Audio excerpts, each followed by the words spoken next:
Welcome. In this tutorial, I'll show you how to use pivot tables in Excel to create clean, data-focused summaries from real-world datasets. Here's the dataset we'll work with. Before building a pivot table, it's important that the data is structured properly. Clear column headers, no blank rows, and consistent formatting.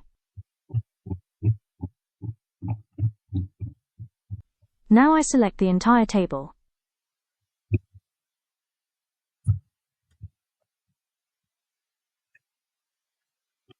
Go to Insert and choose Pivot Table.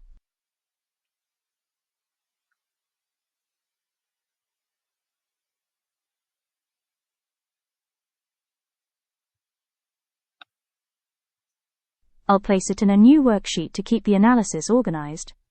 And here is our pivot table, with blank fields for the time being. I'll begin with a simple summary. I drag country into rows and GDP growth into values. Excel computes the sum of GDP growth across all years. However, I will change this from the value field settings and switch to average instead. To add more detail, I drag time into columns. This creates a panel-style summary that shows how each country's values evolve over time. We can change the calculation if needed, for example switching from average to maximum, or minimum depending on the analysis. We can also create a pivot chart directly from the table. This helps visualize trends and compare countries or indicators more easily. I will select a line chart, which is better suited for displaying time series data. This is our line chart, a bit messy because we have many countries and many years currently on display. But we can work with the filter buttons displayed in the chart area and select just a few countries to be displayed. For instance, I select Cyprus and the Slovak Republic. And here we have the chart showing just the two selected countries. The same can be done for the time field. I will unselect all years and choose a few ones, for instance from 2003 to 2007. Let's say we want to display all years, so we go back and select them all. Since we have negative values, the legend can be moved downwards. To do this, the steps are the same as for any chart. We go to Axis option, then Labels, and from label position you can select Low. And we obtain a chart that is more readable. We can also add data labels and format the labels as numbers, then select the number of decimals to be shown. Suppose you want to generate descriptive statistics for the entire dataset, something that's especially useful when preparing an academic research article or conducting empirical analysis. You might want to report measures such as the average, sum, or standard deviation to get an overall sense of the data. Let's take the first indicator.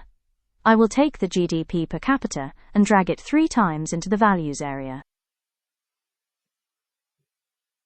Then I will change the value field settings and select average. Then I will select standard deviation.